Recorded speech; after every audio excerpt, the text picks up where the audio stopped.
This is the Global Podcast Network, where executives and professionals connect, share, and inspire. Stay tuned for the conversations that drive success.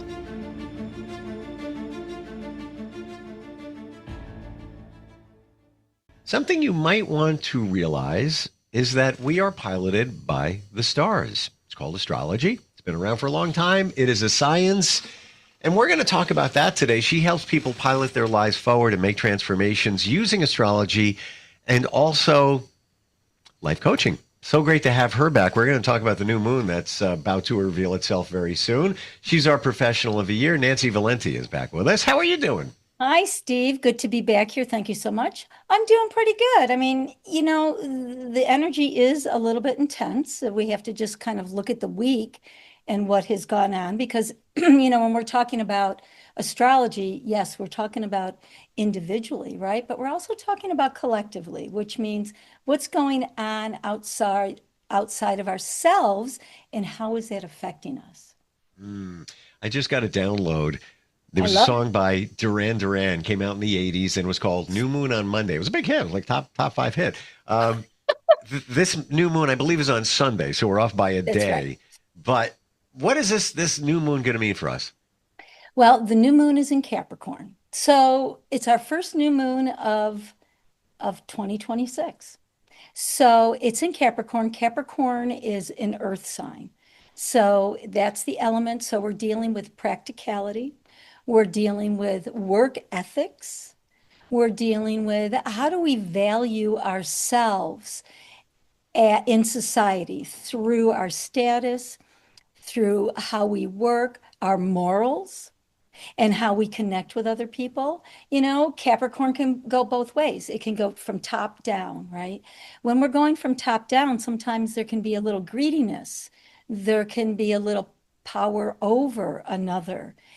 So I think this new moon is asking us to look at where does that reside in us individually and where does that reside in us outside of ourselves, the society that we live in right now. And I think it's asking us to look at what is our responsibility to self and others and to our work. What is our structure? Does the structure have to change in order to meet our goals? Capricorn is very goal oriented. And again, it's the sea goat. So it's got a little bit of water energy. So before it climbs the mountain, Steve, to look at the vision from the peak, it's going to look in the realm of the water.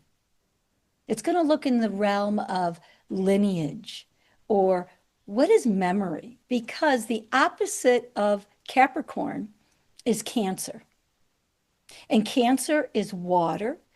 And it is about lineage. It is about self-care. It's about how do we feel safe?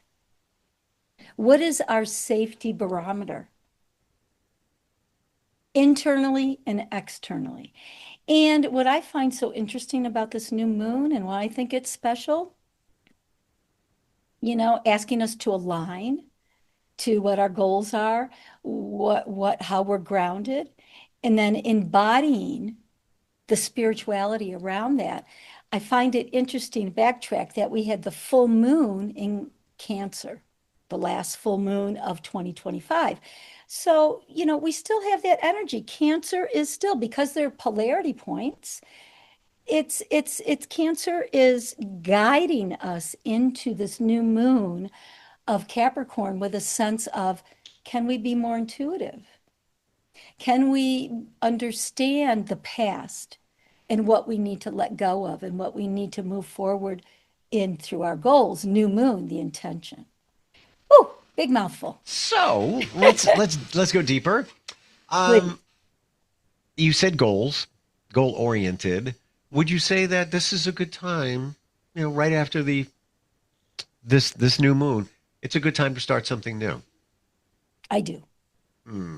With consciousness, because it's in Capricorn, having all your ducks in order. What is the structure of this something new?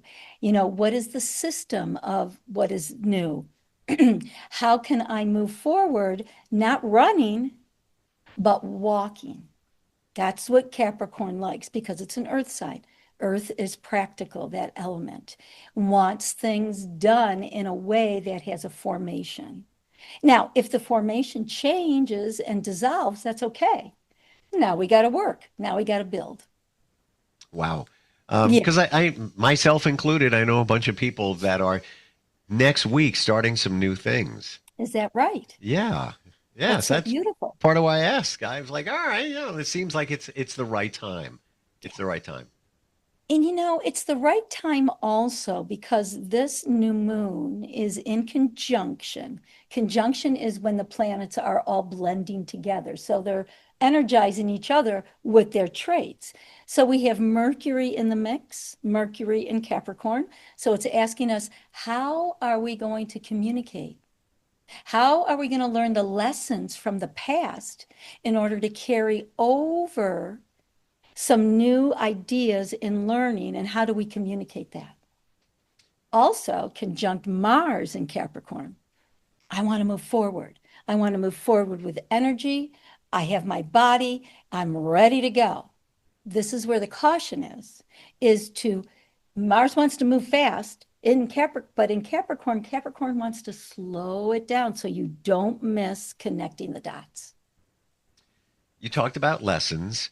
How do we know what lessons to pull from as we pilot forward with this new moon or maybe starting some new endeavors, goals, and things like that? I think, once when you said that, the first thing that comes to my mind is bringing that Cancer energy in as because they're in opposition. So they're constantly, always kind of pulling each other, reflecting on each other, doing this dance. And how do you feel? How does it feel to move forward with the same goals that you've had that maybe are not working? Are you feeling frustrated? Hmm. How's your health? And I don't mean anything big. Health meaning, is your energy drained? How's your digestion? Even though Cancer and Capricorn don't rule digestion, I'm still kind of bringing that up because it's about change. Um, what habits do you need that aren't supporting you in this new idea or endeavor or goal that you want to manage? So it's about self-reflection, self-feeling, self-regulation. With Capricorn, it's about looking at the habits.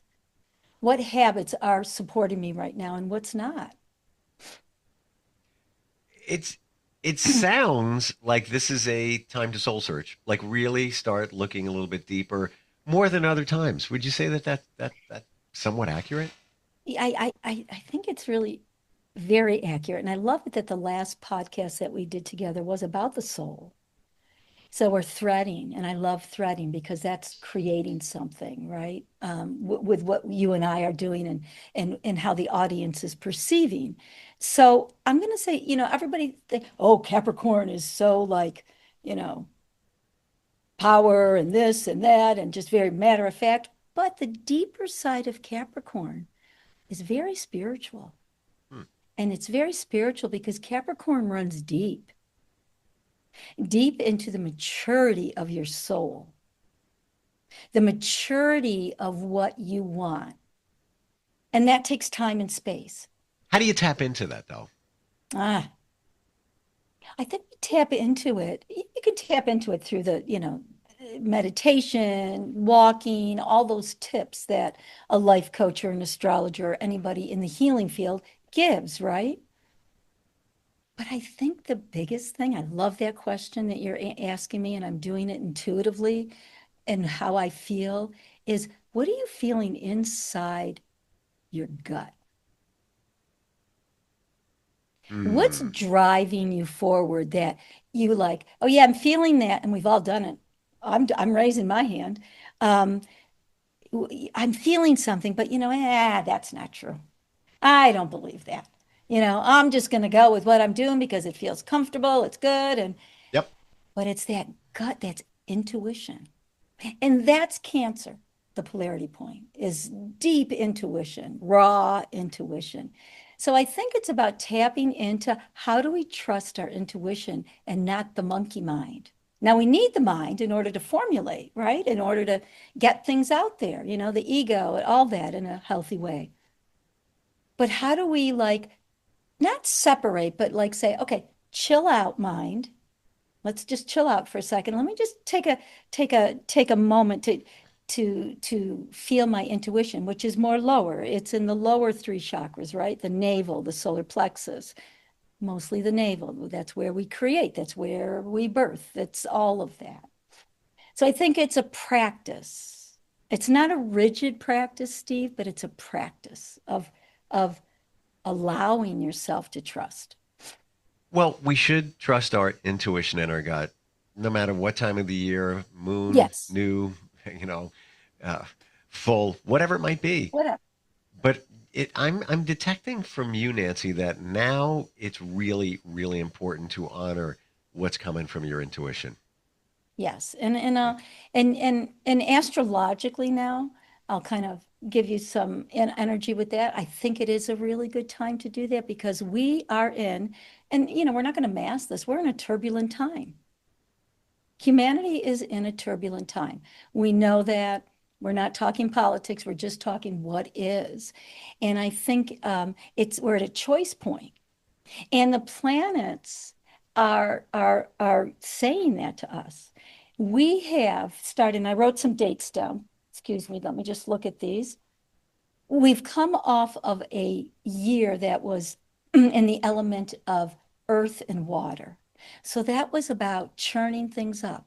That was about, we have to change. We have to, see what we have to change. We have to feel what we have to change in order to get to the next level of the human condition, individually and collectively. So now we're so close to these outer planets changing signs that we're going into a year, Steve, of fire and air. And we talked about that last week, going from the snake year, Chinese astrology, which I know nothing about, just those two things. We go from the snake year of shedding our skin, earth, the snake is very close to the earth and water when she sheds her skin. And now we're going into the horse, the flying horse of fire and air. Time is going to speed up. Energy is going to speed up. I just heard that recently, Yeah. and somebody referred to it as the ascension. Yes. So ascension meaning that we're waking up to to new possibilities, to a new way of doing things as the old structures are crumbling. And we see that happening. Unfortunately, it has to happen.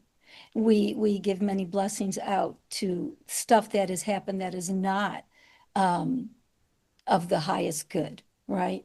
And but that's transformation also, and I don't want to be like I'm detached from that or anything, but unfortunately, that's how change happens. I'm still trying to figure that out on some level myself, like why? I said last week, I'm a big why person. Sometimes that gets me in trouble because maybe sometimes you don't know the why. But with this moving forward into this energy of the horse is very powerful. The horse wants to move forward. But as we talked about, with my dad being a horse, we talked about that whole thing. A horse can also pause. I've seen, because I Hmm. grew up around horses, I've seen horses just stand there very stoic, not moving, Yeah, right? but they're taking it all in. They're taking it all in 100%. Yeah. This is going to sound really crazy. I don't know if I ever share my connection to a horse from the summer? You did last week, Yeah. which And was so beautiful. I am so wanting to find a stable. I don't need to Oh, ride. I just need to be in the pen and just next to a oh, horse. And I was watching a show last night. Came out in 22. Gosh, I can't even think of the name of the show, but it was about cowboy farmer and in modern time, and there was a lot of horse scenes in there, and I'm like, I want to be there. I want to be next to the oh, horse. I don't know what it is. It's like it's that's calling. This is good for you. So that energy is calling you, that energy of the horse, that energy, I want to say, of Sagittarius. Sagittarius is the centaur, half man, half horse. And you have, if you don't mind me saying, Hmm. if that's okay, you have that Gemini rising. Across from you is Sagittarius. You're wanting to bring that energy in. Sagittarius is the horse energy. Okay. Beautiful. Wow. The Centaurian. Yeah, that's half man, half horse, right? Yeah. And the Sagittarius symbol, I love how we just get off on our own. I love it. It's just so, hopefully the audience feels it's very authentic to me. So Sagittarius is he's pointing his arrow up to the universe, not to the ground, but up to the universe, Hmm. saying there's this whole universe here of expansion, of exploring, of riding without indulgence, but with a mastery kind of feeling of, I want to explore, I want to take it all in. And then how do I take it all in as the horse and pause? I think the pausing is so beautiful. I want to share with you just now when you talked about the arrow pointing up Hmm. and you motioned that way, you got lighter and brighter, almost as if Really? there was light shining down on you. I'm not kidding. I'm not even. Wow. That was the oddest thing. And because it hasn't done it since, and it was at that point where you were motioning, it did it twice. Wow. Hmm. Maybe that was a point that we should pay attention to, and that's why I think it's a point that I think it's a beautiful point to pay attention to as we move. I'll go back to what I was saying. As we move into these uh, um, outer planets, moving into other signs, that's huge, Steve. Like we won't see that again. Or we might. I don't know though. It's pretty long in our lifetime. We might. But Neptune is moving into Aries, the body, the warrior, the like, I'm moving forward with something new. I'm an innovator. Um, uh, January 26th. Hmm. That will be until 2038. This is a time of new beginnings. You're absolutely right. What's up with January 26th? That's when Neptune will move into the sign of Aries, which is the I am sign, which is the something new. This is a new beginning, whether it's identity, a lot of it is identity. Who am I? Who am I in this new beginning? Exciting. Hmm. Then we have Saturn, which they're traveling together. Saturn will travel more forward because it moves faster eventually. Um, February 13th to 2028 will be in Aries. This is an Aries year of new beginning.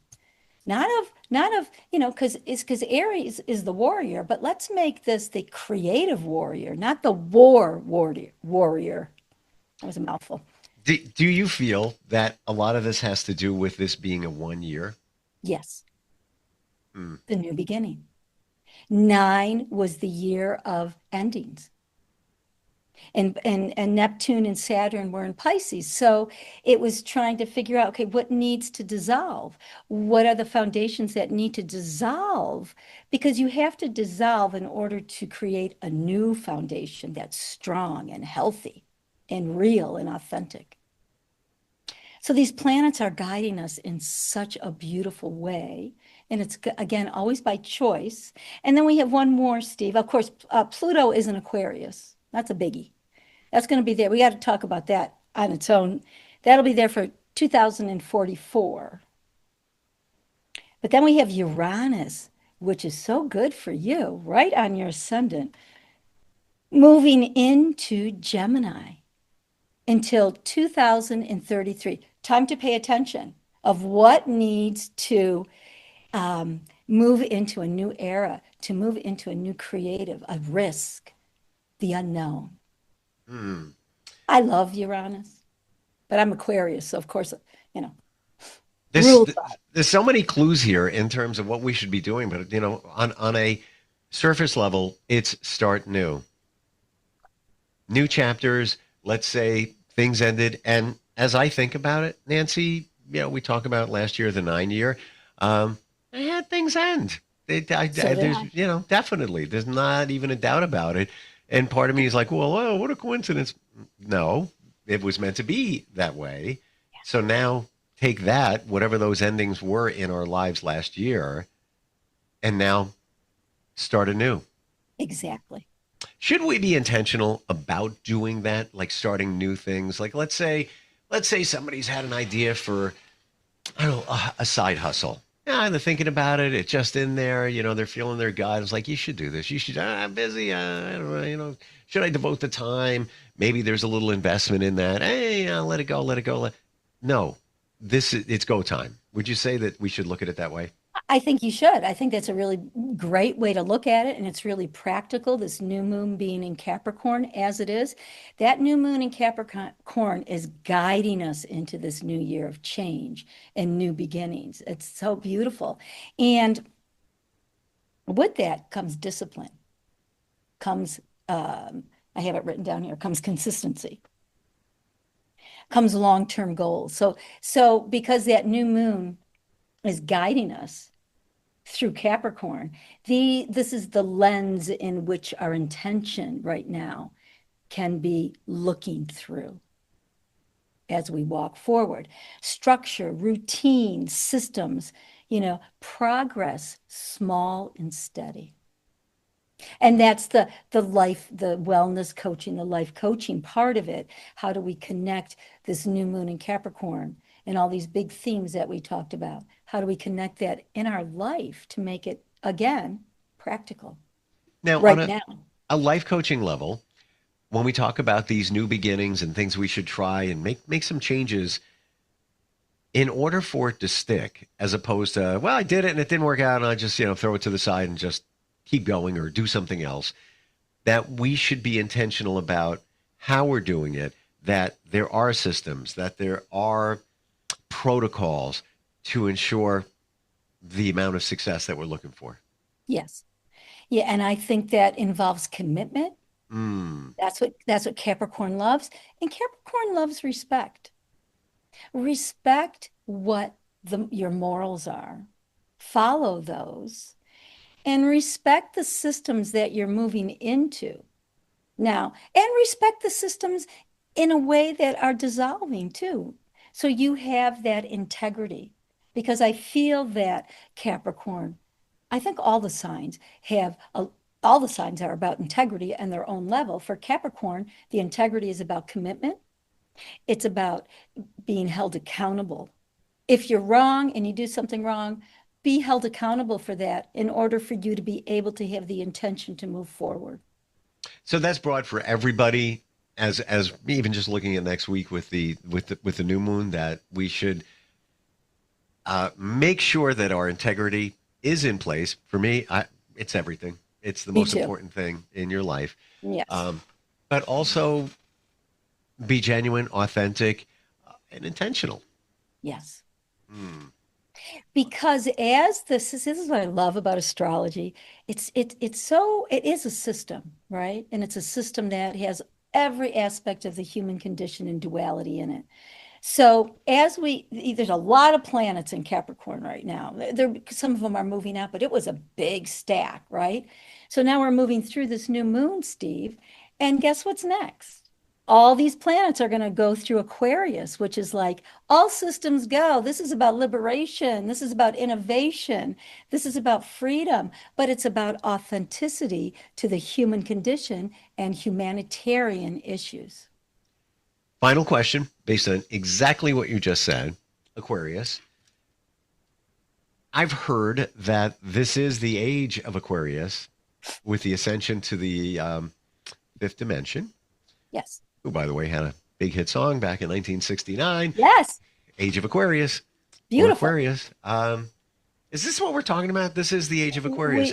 Yeah, I don't know, Steve, if we're exactly in the age of Aquarius. I mean, some Okay. some astrologers say we're not there for another, I don't know, That, and some say we've already been where my perspective is, and from my teacher, I believe that we're transitioning into the age Aquarius. Once Pluto entered age of Aquarius and did a little bit of a dance, retrograde, excuse me, back into Capricorn, into Aquarius, we're transitioning, because that's what astrology is. It's about transitions. It's about that liminal space, that space in between. I think once all these planets make their new journey into another archetype, we're headed very fast into that direction of the age of Aquarius. Very Which I exciting. can't wait. Yeah, it's so cool. And of course, we have a Mercury retrograde hitting us. You don't even know when that is. Do you know when that is? It is in, I want to, like mid-February into Yeah, I March. think you're okay. And Somewhere around there. I love them. I love retrogrades. Yeah, just something to be mindful of, not be afraid of, Something or to be anything like mindful. that. Yeah. For sure. How do we connect with you, Nancy? I mean, you offer so much, and Oh, it's like this is the keys to the future, the keys to happiness in terms of astrology, and looking at the signs, harnessing the power of that, but also the life coaching. It's great to have an astrologer to tell you what's going on, but all right, now what do I do with it? You have that in terms of the oh. coaching part. How do we connect with you? Well, you can connect with me through my website, which is thewhisperingsoul.net. Also, my Instagram, The Whispering Soul Astrology. And yeah, connect with me through there, because my email is on my website. Everything is on my website. If you want to know a little bit more about me, what I do, where I came from, where I'd like to be going, it's all there. And I just have to say that I'm very grateful for this conversation today, because I came in, I was feeling a little bit heavy. My energy was feeling a little bit heavy, like, oh my God. And just having a conversation with you, Steve, and hopefully the audience got something out of it, has really lifted my energy. And I think that's one of the things that are so required right now as we move into this, if you will, the Aquarian age, is to be connected to groups. Know where your tribe is. Know where you can have a conversation with somebody, that you're supported, and that you can say, yes, no, maybe. I have to say this, and thank you for that. Next week, two things going on. You just said the words. You said the words. It's like you're psychic. I Um, don't know. I told you I'm in a men's group, and Yes. we start a new tour within our tribe. You just said that. That is next week. So starting something new. And before that, I'm partnering up with a colleague, and we are starting a new high-level networking group in New York in this area. And that's when I asked you, and you said the word group. That's when I asked you, is it a good time, new moon, to start something new? And that's what I'm looking at. And, the systems in place to make sure it works as best as it can. And just, new beginning there. So Wow, there, that's so beautiful, Steve. I wish you so much luck and many blessings with that. That's so exciting. thank you. Yeah, it's just helping other people, move their Yeah. business Well, you forward and do everything. you do that beautifully. Well, thanks. I mean, Don't forget that. but you said the word group and tribe. We call the men's group the tribe. Oh, You that's said great. it. You said it, and I then you love said it. group. That's crazy. I But love tribes. but that's meant to be. Uh, thank you for Oh, thank you. today, and I appreciate you. Love what you do. We'll talk next time. This is the Global Podcast Network, where executives and professionals connect, share, and inspire. Stay tuned for the conversations that drive success.